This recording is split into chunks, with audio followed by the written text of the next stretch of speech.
Grady was born October 20th, 2004. Basically what had happened, the first ultrasound with her regular gynecologist, she discovered that Grady had some fluid retention, hydronephrosis. You know, the way he was discussing the ultrasound was kind of like my wife and I were medical students sitting in a lecture hall, because he was like, oh, hey, look at this. Looks like he's got a hole in his heart, you know? We think we might want to have that one checked out. Oh, hey, look up over here. You see how his legs are packed together? We're pretty sure he's going to have a club foot. So here's my wife, just, I mean, tears streaming down the sides of her face. It was just freaking horrific. One of the comments that resonates with me now was that he said, you know, I'm letting you know all of this stuff in case you decide you want to terminate the pregnancy. You know, we were having a baby regardless. We weren't going to terminate. Who could terminate such a beautiful little boy like this? Right, okay. You know, it got to the point where he wasn't reaching his milestones. They couldn't quite put a finger on just exactly what it is.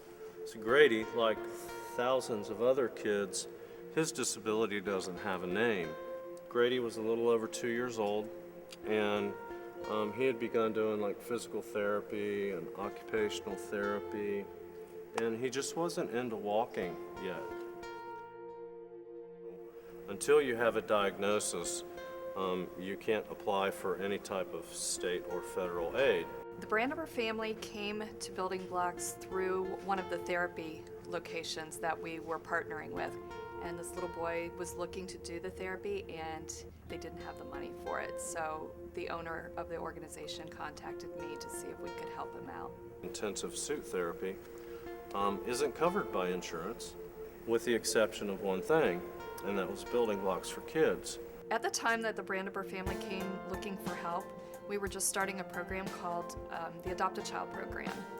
And it was the holiday season. We were testing it out over the holidays to see if we could get families, groups, businesses to look at the needs of the kids that we had and possibly do their donations.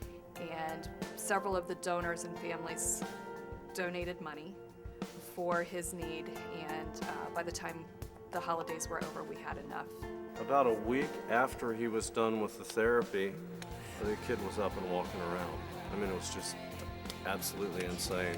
One of the things that's unique about Building Blocks for Kids is the fact that we help kids with any type of diagnosis who has a medical, emotional, physical type of need that's not being met any other place. We're a last resort to try and help cover those needs.